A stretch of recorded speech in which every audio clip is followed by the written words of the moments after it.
The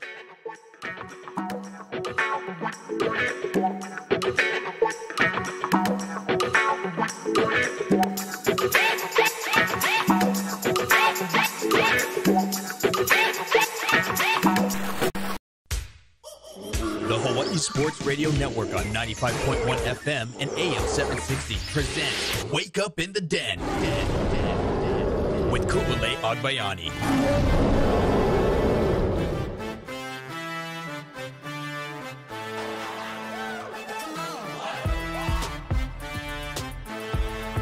Good morning, beautiful people. Let's wake up in the den. Ku'ule Agbayani and Paul Brecht on this Aloha Friday on Hawaii Sports Radio Network. Hope everyone had an incredible week and are ready to take on the weekend.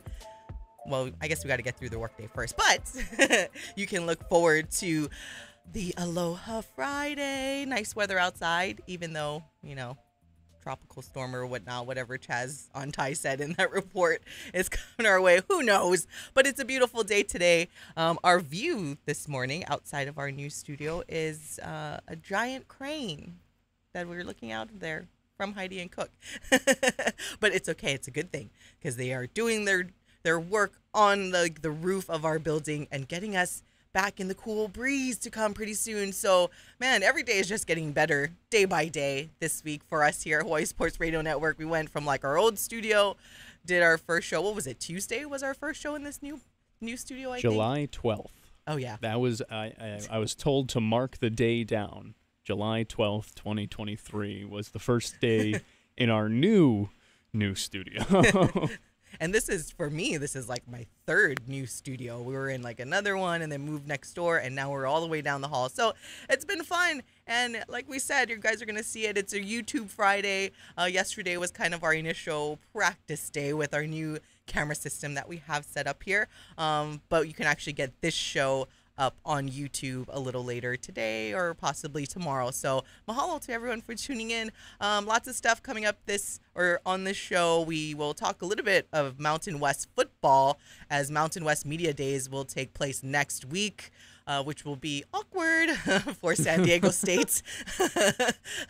For San Diego State, but not for Hawaii, fortunately. The only thing that's kind of interesting as a lot of the different avenues and media outlets, including the Mountain West Wire again, which we'll get to, release their own preseason order of finish, their projections that they think, even the coaching staff at the University of Hawaii. So we'll tell you about that. But next week is when the official preseason order or preseason standings, you know, all those preseason polls will come out again because it's the Mountain West Media Days. We'll also hear a little later from Aurea Streadbeck. Paul had a chance to talk to her. She's a UH-Hilo cross-country runner out of Ewa Beach, Hawaii, and from Campbell High School, a 2020 grad, so Paul got a chance to talk to her, as we do have, I don't think you guys can tell, but right up in the front, shout out to Spencer Honda for dropping off some goodies for us for UH-Hilo. We have a little UH-Hilo game day t-shirt to, just talk about Aurea a little bit as part of our OIA local college student athlete series that we have ongoing for Hawaii Sports Radio Network. So we'll hear from her and their conversation coming up a little later. All right. Getting to Mountain West football. I swear, they just it's cool. Like, I'm fine with being the underdog. I'm a underdog every day. So, and I want them to underestimate us. Yeah. That's how I want it. And as we were talking about before the show even started, dogs are cute. So, hey, it's okay. Exactly. Dog people, animal people in general. But underdogs, that's the key to this season. I'm glad everyone overlooks Hawaii because, like we've talked about so much on this show this summer, the local boy movement has started. Coach Timmy Chang and staff has finally been able to put in the full run-and-shoot offense. They get a little bit of cohesiveness, some continuity. Whatever, man. We want them doubting us. We're going to go from being the underdog to being wolves. Exactly. Dogs. Shout out Jerry West. In case you guys missed that quote, he's like, I don't remember the exact quote, but essentially, you know how we always talk about, oh, he got that dog in him and yada, yada, yada. Nope, Jerry West was like, I was a wolf. I eat dogs. So it's the best cool. quote. We'll be the underdog, and then we'll turn into the wolves like throughout the season. Don't get me wrong. Again, I'm not saying we're gonna go to the Mountain West Championship or anything, but I definitely believe we're going to do a lot better than a lot of people had projected, which, by the way, the Mountain West Wire has Hawaii projected to finish last. And this is overall. So remember, this is the first season that there is no division. So previously there were 2 divisions in the Mountain West, and now it's just everybody, and then the top 2 teams out of overall will play each other for the Mountain West Championship. So before there was like the Mountain Division and the West Division. Last year, Boise State had finished on top of the Mountain Division, and Fresno State had finished on top of the West Division. Boise at 8-0 and Fresno State at 7-1. The Mountain West Wire does have Boise and Fresno to be the top 2 teams again going into this season. No surprise there. I get it, and I kind of think it'll end up that way too. So Boise at the top of the entire group with receiving 94 points, 6 first place votes, and Fresno State with 81 points, 2 first place votes. Again, these are by the writers and contributors to the Mountain West Wire. So this isn't official, but which we will see next week. But Hawaii all the way at the bottom. I must say though, with the Mountain West Wire, when they initially tweeted out the projected order of finish, at least Hawaii was not forgotten, because their initial post, and I think it's since been deleted because I tried to find it, but they probably deleted it because it was kind of embarrassing. They left off New Mexico from the poll. So they had everyone, and I think Hawaii was still last. But I mean, at the end of the day, at least we weren't the forgotten team, right? Yeah, true. To be totally fair, like reading their explanation for everything and going through, at the bottom of our standings, our staff doesn't appear to have a lot of faith in New Mexico's off-season overhaul. Well, yeah. If you forgot them, yeah, I guess so. And then to finish off, and it seems to think the rebuilds at Nevada and Hawaii need another year to truly start paying dividends. And I think that's a fair point to at least jump off from, because we, as positive as we are and as positive as we want to be going into this season, what we're expecting is still for people to have growing pains. It's a relatively young team in terms of people that can be contributing, or people who have just been here in Hawaii in the system for a bit. Bring in a bunch of transfers who you think will start to play. It's going to take a little bit of time for them to get their feet under them, and that's why they're having all the player run practices. That's why you saw a lot of guys here back when they had spring practices in the, I guess, earliest of early springs. It's fair analysis, but also I do think, I really do from the bottom of my heart think that Hawaii has, they're going to surprise some people this year in terms of just the jump that they take from last year to this year, both offensively and defensively. They're going to surprise a lot of people except us. We're going to, again, I'm being realistic. I do believe, I agree with this. I think Boise State, Fresno State will finish like at the top. If not on this Mountain West Wire predicted order of finish, you have Boise State, Fresno State, Air Force, San Diego State, Wyoming, San Jose State, Colorado State, Utah State, UNLV, Nevada, New Mexico, and then Hawaii. So I for the most part, believe with like the top half, I guess, of the order of finish. But that bottom half, I'm like, I just cannot see Hawaii being that bad. I mean, they weren't even last place last year. Right. So that's the thing. It's like, all right, we got better. Our coaching staff had a little more time, brought in some new recruits, signed like this year's signing class was huge, and we have a lot of young new talent coming in. Hawaii finished ahead of Nevada, sat at 2-6 in the conference, but we say it time and time again, a lot of those games last season were relatively close and could have gone either way for Hawaii. So Nevada over here being predicted to finish ahead of us, and they didn't even win a game last year. Neither did New Mexico. So that's why I was a little shocked that the Mountain West Wire, because they're supposed to be the ones that actively pay attention to all the football teams. But I don't know. It's tugging at me the wrong way, where I'm just like, I just don't see Hawaii doing like the worst in the Mountain West. So it was really, really surprising to me. And when we go and we take a look at, it was tweeted out by Warrior All Access that they said they took advantage of a predicted wins for the Hawaii football staff. So 7 wins, they said, was the ceiling and 4 was the floor. We hope for more wins, but then they asked what our predictions were. And then here is kind of like their, they posted their, I guess, overall total. So this one for the going into the playoff predictors, they again have actually Boise at the top, Air Force second, so those two in the Mountain West title game, followed by San Diego State. Fresno State is actually at 4, Wyoming at 5, San Jose State at 6, Utah State at 7, Hawaii at 8. I can see that at 5 and 8. And then 3 and 5 in conference, and UNLV, Colorado State, Nevada, and New Mexico. So this is, to me, a more, at least what I envision, a more accurate picture where you have Hawaii right there around 3 and 5 in the conference, sitting at number 8, not last. They still have New Mexico there at 0 and 8 in the conference. So that's what I'm thinking, like around 5 and 8, like they mentioned for the staff. 4 was the floor, 7 was the ceiling, and wink, wink, that's still over, by the way. Yeah, exactly. Over that 3.5. So that's why I'm thinking, man, Mountain West, why are you even really kind of paying attention to Hawaii football at all? Because it seems like not, that everyone on their staff thinks Hawaii is going to finish last and worse than Nevada and New Mexico. I don't know. I sit here and I'm glad you continue to bring up how we still have realistic expectations. Yeah. It's not exactly like, oh, they need to be in the top 4 in the Mountain West. That's not what we expect, anything along those lines. But I do agree in terms of, like, I hate calling them the bottom feeders, but you want to take care of teams that you are supposed to be better than, right? You talk about 2 teams who didn't win a game in the conference last year. You talk about 2 teams who you should beat going into this year if you truly believe you have both gotten better talent and more comfortable in the system and culture that you wanted to have in place. So let's say you win those 3 games, right? You win Nevada, New Mexico, and UNLV, Utah State, one of those.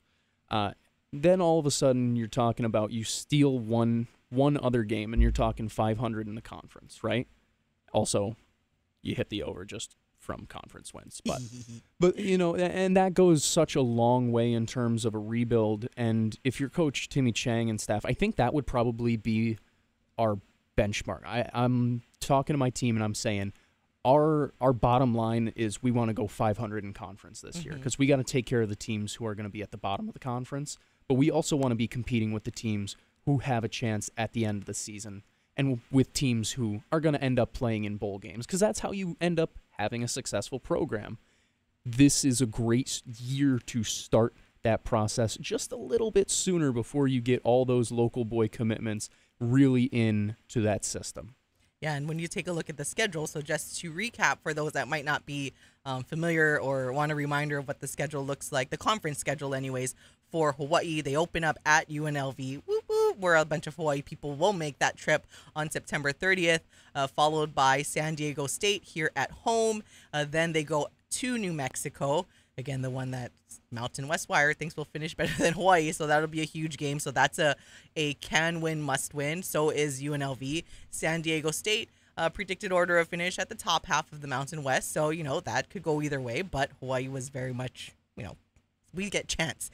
San Jose State looking to face Chevin Cordero, our former quarterback here out of St. Louis. That's another one that will be difficult, but fortunately it is here at home. So anytime it's a home game, I feel like there is always a chance. So they will be here at home, but San Jose State, I think, has gotten better. Obviously another year for Chevin under his belt, and he keeps getting better. Then Hawaii goes to Nevada, the previous employer of head coach Timmy Chang, which they can do very well there, as Nevada is still in their rebuilding process as well. Then we host Air Force, who will definitely be a force. Sorry, I was like, can I think of a better word? That's a Kyle Goldera special right there. And that wasn't even on purpose. Kyle does it on purpose. I just couldn't find like another word at that point in time. So they host Air Force. Then they go to Wyoming. This one is going to be a very difficult game for our Rainbow Warriors because it is at Wyoming in November, aka it is cold. I can give them some pointers if they need. So I don't know how we will fare in the cold weather, but at Wyoming is always going to be difficult out there in Laramie, Mexico. Anyways, Wyoming. And then we wrap up the season against Colorado State, against Timmy Chang's former actual employer in their new head coach in Jay Norvell over there. So, yeah, I feel like it could go either way. It could go, 500 in conference when you take a look at the schedule. Again, being realistic, looking at San Diego State will definitely be tough for Hawaii to win, even San Jose State, and again at Wyoming and Air Force. So, I think it's fair to say that's about 50-50, right? If you want to build a successful program, that's what you should shoot for. Even if they don't make that should be the goal, because, or at least the bottom line, like I said, because this is not something where I think fans of UH are going to want to sit around and continue to watch a team that struggles. I don't think Coach Timmy Chang and staff wants to continue to struggle. I don't think the team itself wants to struggle. Shoot for 500, get there, and maybe you'll go even over that. Who knows? Magical seasons happen all the time. And what better place than Hawaii? All right, to wrap up this conversation, though, just for our audience that cares, Hawaii did finish on top of the Mountain West Conference against the spread. When the odds were literally against Hawaii, we proved a lot of these odds makers wrong. They went 9-4 overall, finishing on top of the Mountain West Conference ATS. And I'll leave you with that. We'll be back on Wake Up in the Den.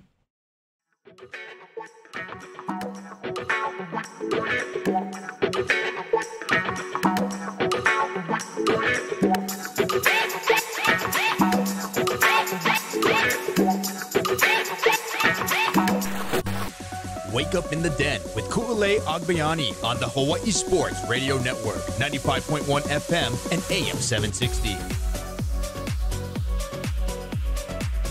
Welcome back to Wake Up in the Den. Ku'ulei Agbayani and Paul Brecht getting our dance party as we briefly spoke about Las Vegas and odds. Kind of get in that mood. I always think about Vegas, hearing this music. Oh, can't wait to go back in September.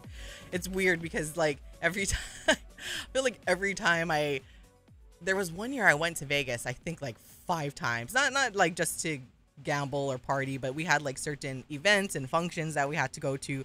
And I was just like, Vegas. I'm so sick of Vegas. And then maybe 3 months go by, or 3 or 4 months, I'm like, bye, I'm ready to go back to Vegas again. They don't call it the ninth island for nothing, There's just something about it. I don't know, maybe it's the lights or something, because as much as I do love to kind of geek out on betting odds and just, following all of these future bets and everything, I'm really not that big of a, well, actually, I don't, my unit is not big. It's I do put in a lot of bets when I'm in Vegas, but they're baby bets or parlays, which parlays is pretty much you're just giving your money away to.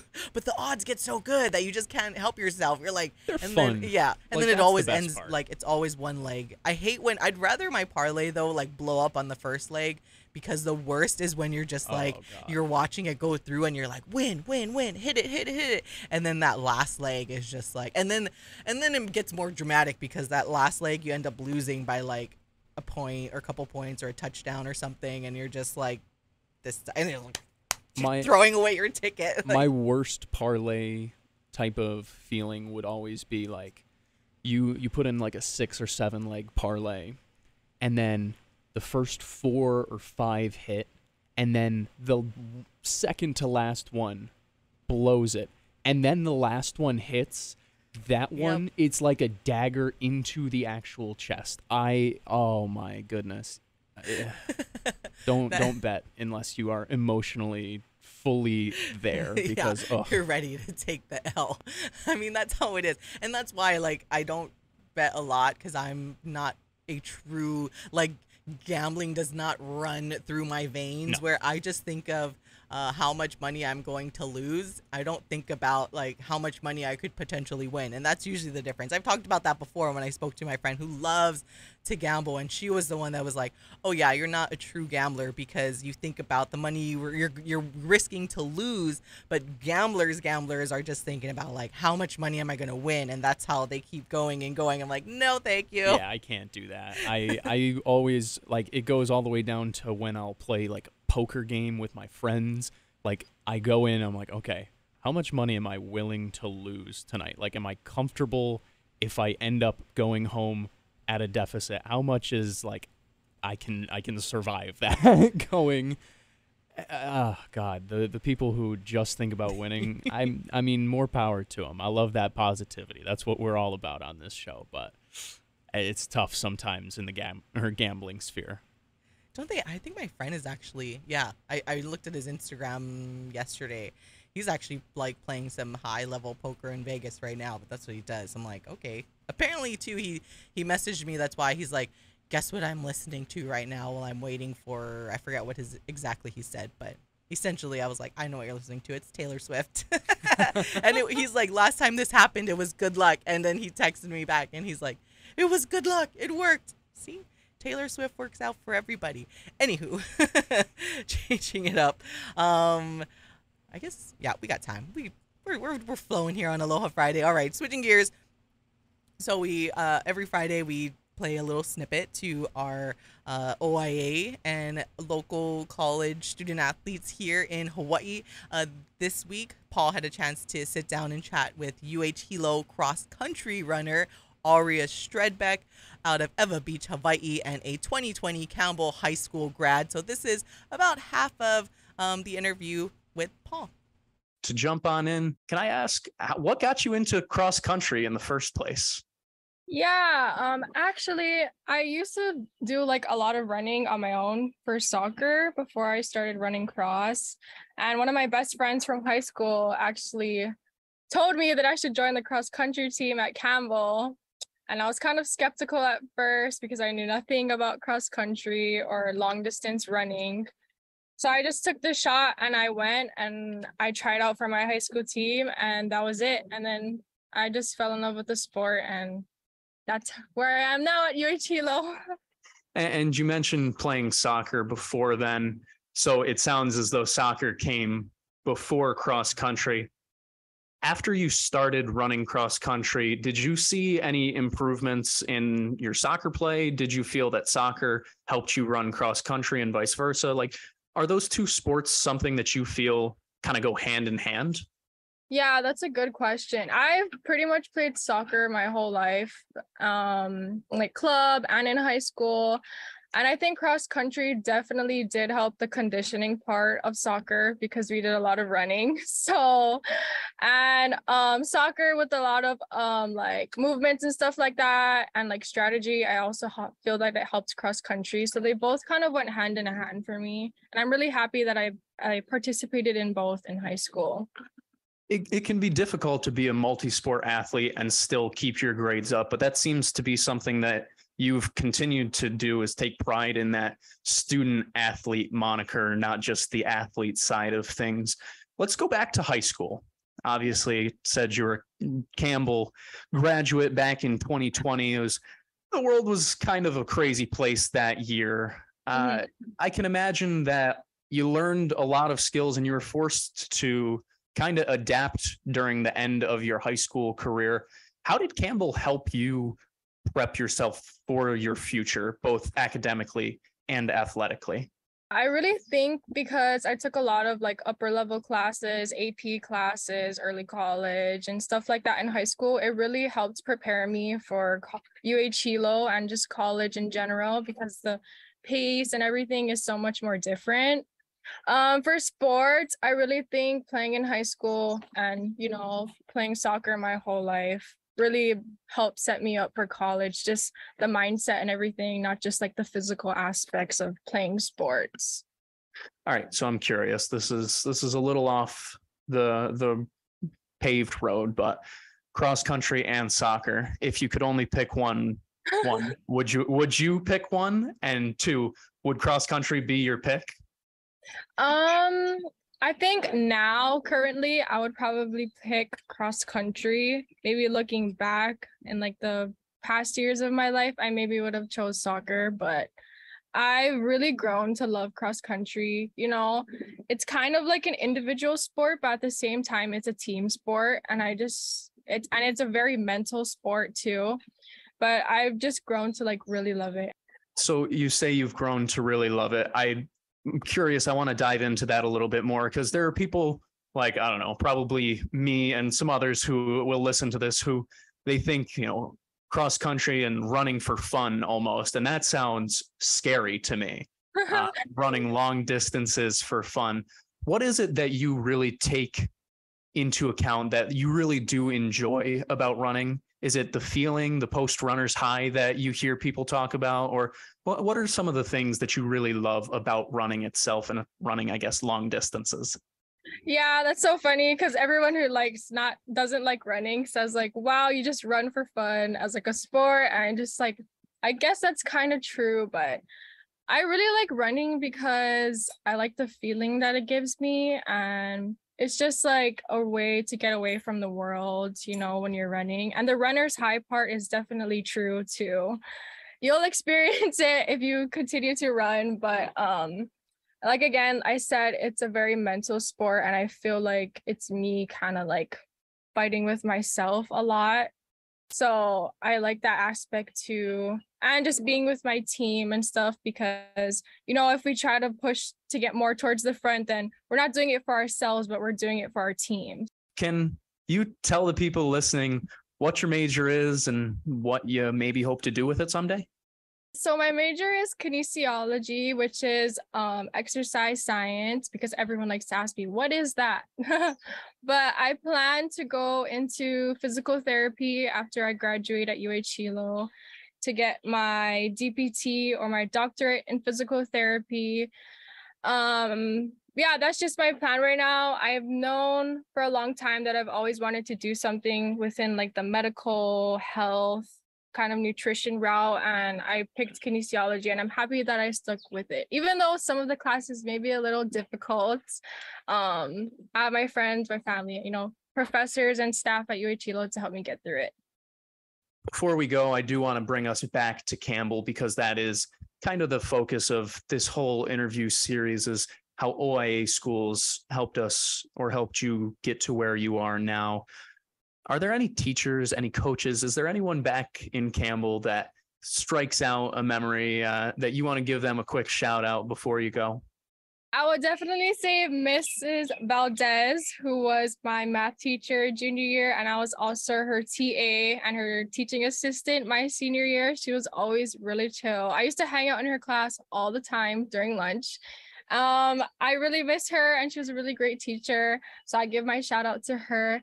And for the coaches, I really want to say Mark Ine, which was my very first cross-country coach ever. And he was my high school coach. I joined my sophomore year of high school. He taught me a lot about running that I've never knew, things that I took with me to college and brought to the team, I hope he's doing well now because I haven't talked to him in a while, but yeah. And again, that was Aurea Streadbeck, UH-Hilo cross-country runner and Campbell High School 2020 grad, part of our series of featuring us, the former OIA student athletes, and are now at local colleges here in Hawaii. Shout out again to Mrs. Valdez. I love how she made sure she put at lunchtime when she's like, I used to always hang out in her class at lunch. It was very funny too, because she had like a quick realization on her face. She's like, I need to add this in there real fast. It's like, don't get it twisted. It was during break time. I wasn't skipping other classes to be in Mrs. Valdez's class. And again, shout out to cross country coach Mark Ine. According to their Campbell High School website, I did look it up, and he is still coaching there. So if anyone hears this, make sure to tell them over there at Campbell High School that they got a shout out on the radio from Aurea Streadbeck and doing good things. But yeah, that made me chuckle when she's like, at lunchtime.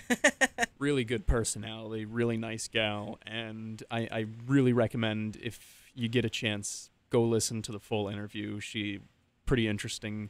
I learned a bit about cross country as well, which I I asked the question, I'm like, how does spectating cross country work? Because part of the question was like staying home. And she went in depth to explain it and how it works. And it was nice because now I have a better understanding of it. And, you know, maybe I would run like a mile and a half, not 3 miles, but like a mile and a half. Yeah, no thanks. I attempted to join cross country because I was always like ahead, like in our soccer conditioning. So at Mililani, and I'm like, oh, okay, I have pretty good stamina and I always can push myself in that sense, but probably nothing more than 3 miles. Like it was just, I tried, I forget his name. I think his name was Jeff. I don't know, but he like had asked me like, do you want to come out to like track and run cross country? And I'm like, sure, maybe. And I thought, oh, let me run cross country and then I can get it in even better shape for soccer. I went to one practice and the practice was 8 miles. And I'm like, yeah, I pretty much like fizzled out again at that 3 mile mark. 3 miles is like at the tip top shape. So shout out to all the cross country runners that you are that mentally tough, because I am not. So I prefer to run, whether it's like with a soccer ball or a basketball or playing flag football. I am definitely not a runner. And I'm so jealous of people that can get that runner's high, because that's like a really good workout. You know, you work out like your entire body running, and I just could never get that runner's high that everybody speaks about. So, oh well. Anyways, way up against the clock. So we'll be right back on Wake Up in the Den.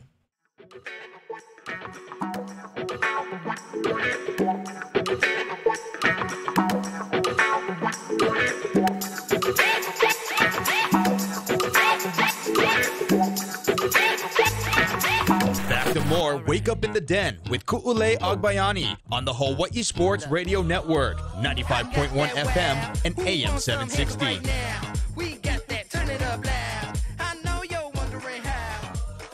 Welcome back to all of you, the beautifulest of all the beautiful people. Let's Wake Up in the Den, Ku'ulei Agbayani and Paul Brecht on the Hawai'i Sports Radio Network, 95.1 FM, AM 760, and hawaiisportsradio.com. And of course on social media at High Sports Radio. So again, before our break, you heard from Aurea Streadbeck out of UH-Hilo and Campbell High School. So if you guys want to listen to the full episode and also see the write-up by our Paul Brecht over here, be sure to check it out at hawaiisportsradio.com and click on it. Should either like be right there in your face, or it will be you can click on the OIA Sports tab, and yeah, you can get it right there and listen to the full interview, because the part we played for you was generally about 6 minutes. So it will be all good. There's all kinds of people walking past our hallway. I always love visitors. It's always fun, you know. It's a family aspect. It's a family environment here in the den. There seems to be a lot more action on this side of the hallway. Or maybe, actually, you know what? I think it's because when we were in our other studio, my back was turned to the window. True. I forgot so that. Now I see it more. Before, I was like, I would only kind of notice like in your face if something was happening behind me, and then other than that, when Uncle Alan walks behind you. Yeah, and then now I'm like, now I'm seeing everything, and there's like a lot of action going on over here, and I'm like, whoa, what's going on? And our door is open, and they're like fixing this unit, and it's okay. We're rocking and a rolling over here. Rocking and a rolling, staying cool though. Yes, staying very, very cool. So one thing with Aurea Streadbeck out of Campbell High School, a female student athlete out there. And she was, I think the funny thing was that we were talking about earlier how I played soccer, and even Paul played soccer, but just how she went from soccer to cross country. Something else, though, important to make note of as it deals with Campbell High School. Want to give a shout out to another Campbell High School grad in Ashley Badis. She was presented with the Billie Jean King Youth Leadership Award in LA as part of the ESPYs. So she's now 22. But she, and in case people don't remember this story, she and several of her former classmates filed a Title IX lawsuit against the state in 2018, saying it was unfair that female athletes at Campbell had to change in teachers' closets, school bathrooms, and a nearby Burger King, while boys had their own locker room. Last year, Hawaii lawmakers allocated nearly $35 million for girls' locker rooms and other facilities across the state, including new facilities at Campbell. And if there's anything that we've seen this past year covering high school sports, I mean, both Campbell boys and girls teams did incredibly well. And for her part, if in case people are curious, Ashley played water polo. So I did find that a little misleading the beginning. So this story even got picked up by the New York Times, and it does start off with talking about how she played water polo, but having to practice in the ocean because their high school had failed to provide them a pool. And I'm like, tell me you don't know anything about Hawaii and public schools without telling me you know anything. So it's kind of weird that this writer for the New York Times started, seriously, the article started off like that. I'm like, pools are very expensive. Public schools, like, to provide that type of pool in general for all of the schools would be crazy costly. Like at Mililani, we had a water polo team, but they practiced at the rec center. Like, no public schools really. I think the Farrington pool has been drained forever. You know, that's more of a private school thing, but I kind of chuckled when I looked up the New York Times article. I'm like, come on, man, at least I get it, like, you're trying to tug at the heartstrings right away, but you're being a little extra. Right. It's stretching the truth a bit. Yeah. I don't know. I have my own qualms with the New York Times, so we can talk about that later. But it's disheartening to hear that even a lawsuit needed to be put into place, because, like, 2018 is not long ago. Like, I was 1 year out of high school at that point, for whoever wants to take that. That never crossed my mind back home. Like, it would never cross my mind, because everyone, and I went to a public school. Mm-hmm. Like, I went to a school where I graduated with under 70 kids in my class, and, you know, the entire... See, it was a small school then, that's why. It was small school. I think Campbell is like I don't know who's the biggest right now. I know Mililani is really big, and Campbell might be right there in terms of just, like, student body population. So it is a big school. Like, but my graduating class had 500 people. That makes it even crazier to me, because we had everything. Like, we have shot clocks in New York. We had multiple girls' locker rooms to go along with boys' locker rooms, obviously. And, like, honestly, other places where people could get changed that weren't teachers' closets or a local Burger King and stuff like that. Like, it's really, I don't know. It feels really uncomfortable to hear something like that, and I feel bad for my ignorance for not knowing that beforehand. But glad she won the award. That's awesome, mm-hmm. and that is very, very important as well. But man, yeah, I can't recall, because I mean, at Mililani, we were actually really fortunate because, well, one, our training room, like, was humongous. Like, I didn't, and it's weird, right? Because I didn't think it was, I thought every school, like, had a training room that big. And then you go to some of the other schools, and even at Chaminade, like, our training room there was, like, teeny tiny compared to Mililani's training room. So I think we were very fortunate there. Where we changed, because I don't think, because there wasn't necessarily, like, a designated locker room for girls where you could put your stuff, like, keep your stuff in the locker. So sometimes we would keep it in the car or our personal, like, school lockers. I think when you get to be a junior, you get a chance to get, like, the really big lockers at school. So we would keep it in our personal lockers. But in terms of changing, yeah, like, we never had an issue, because in the gym at Mililani, you have, like, the 2 back entrances, like, you know, people that have been there, you go through the front to go to, like, the basketball or volleyball games, and then on the back side there are 2 entrances that and then they all kind of connect into the training room, which is massive. And then but on one side you do have a girls' locker room with, like, where you can change freely, and then on the other side is the boys' locker room. So we never had an issue with changing. So that part to me breaks my heart, that you have to change elsewhere, like in high school, in the bathrooms, in the closets, that there were at least nowhere to change. Because I get it, you can't expect maybe to give everyone like actual lockers that they can keep their locker. Yeah, we get it. Like, it's tough as it is for our public schools here in Hawaii. But yeah, it was that kind of hurt my heart a little bit, where I'm like, man, like, they didn't even have somewhere to at least change. Right, that's, like, just a basic, like, mm-hmm. I don't know if it's respect is the right word, but it's just basic courtesy to these young women to give them the same respect that you give the young male athletes, where they're able to feel comfortable in a place to go change. Like, it's not comfortable to change in a closet or Burger King or whatever. Like, it's just, I don't know.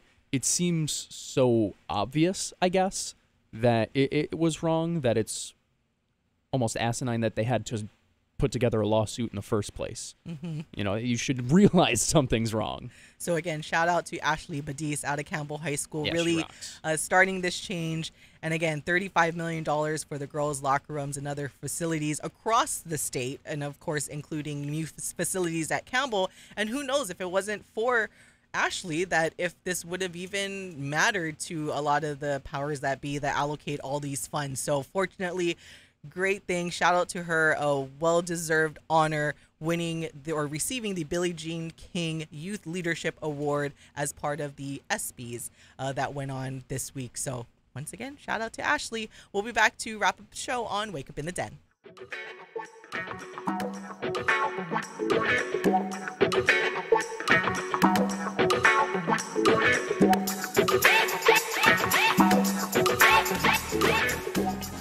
Wake Up in the Den with Ku'ulei Agbayani on the Hawai'i Sports Radio Network, 95.1 FM and AM 760. Wrapping it up on this Aloha Friday. Beautiful day outside.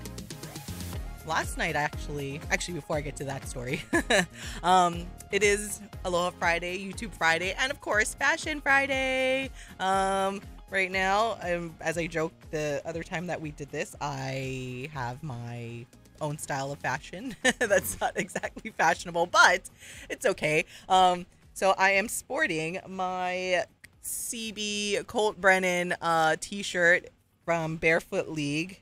Not t-shirt, polo shirt anyway. So it's like the CB has kind of like the top of trim and 15 on the inside of the CB.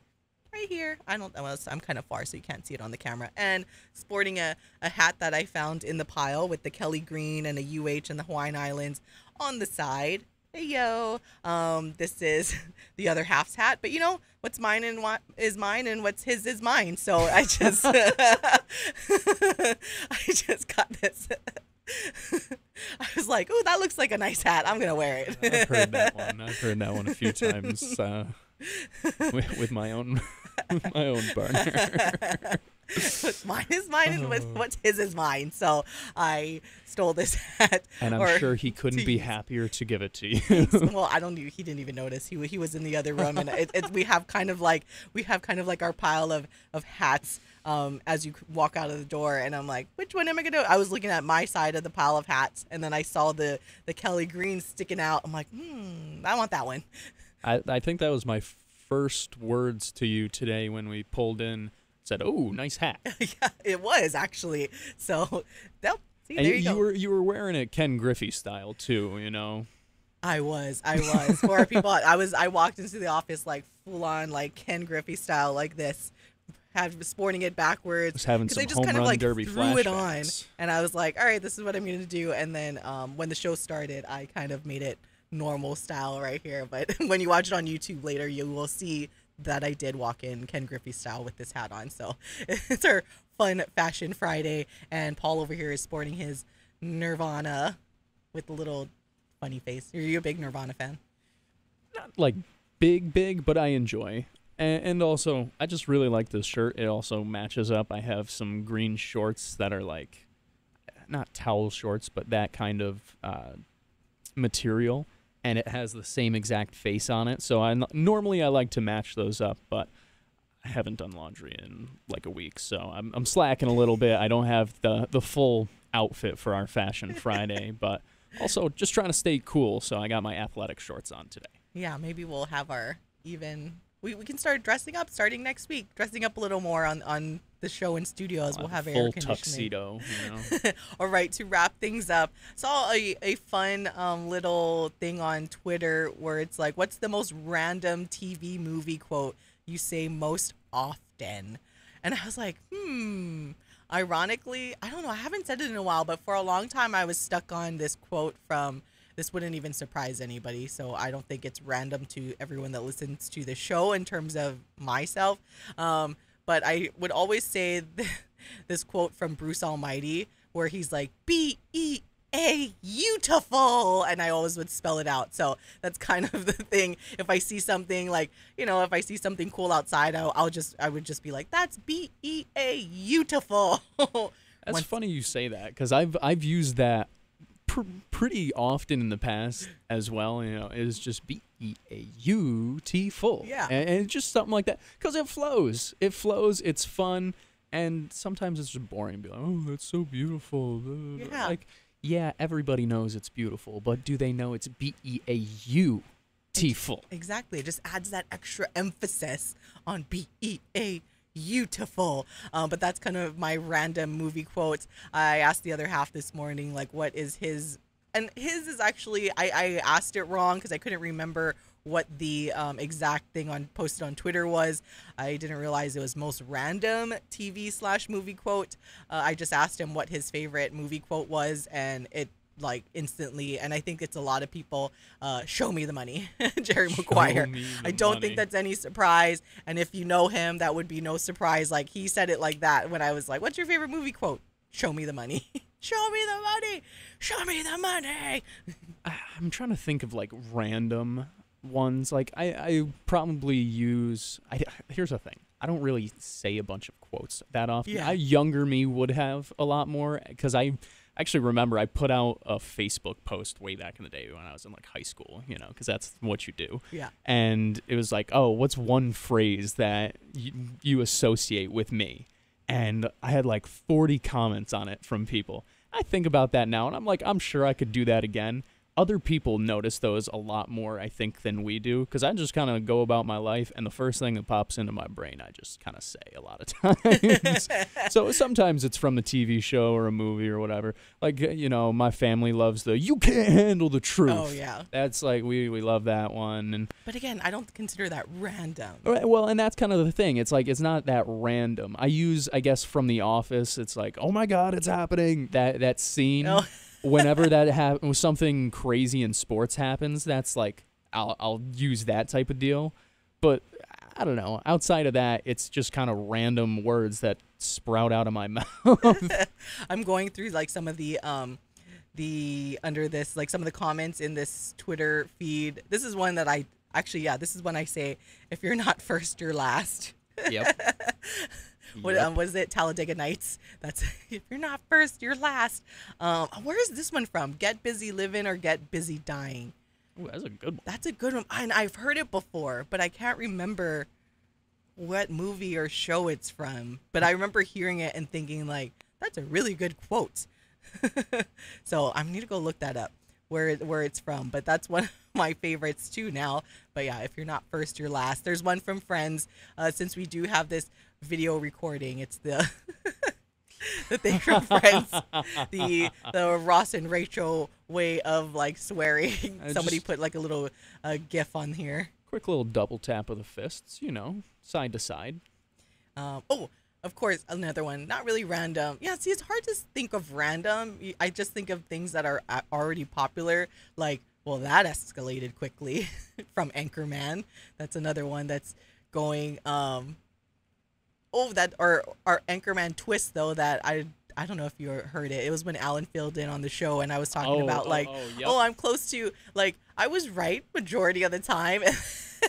So we coined, with the inspiration from Anchorman, we coined and Paul Rudd's character to be exact, we coined our term here for the show, 99% of the time I'm right.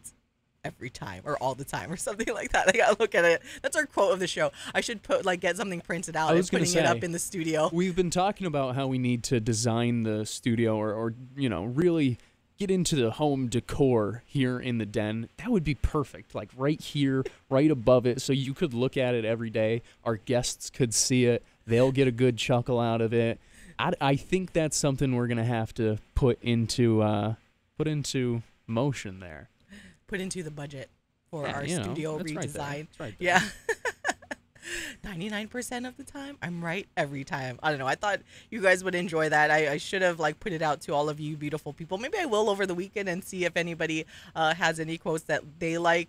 But yeah, it's hard to think of something random that I liked. It's more of just the favorite movie quotes. Right. It's in it's general. more favorites because random would become just random situations, right? Because a lot of times we're just gonna react in ways kind of how I was saying, like, oh, something's gonna pop out of my mouth. Like that's how we are with our favorite movie quotes and whatnot. Like we just kind of sit there and we're like, oh, this would be really funny in this situation. Boom, and you say it. I don't know. It's something you can't simulate, really. So this is going to be your assignment, guys and gals listening. Your assignment for the weekend is to tell somebody that they are beautiful from Bruce Almighty, said by Jim Carrey. So yeah, that'll be your assignment for this weekend. And hopefully you go out there, smile at a stranger, and tell them they are. Okay, maybe don't tell the stranger. They might look at you like, what are you talking to me? So just smile at a stranger. Tell someone you know that they are beautiful.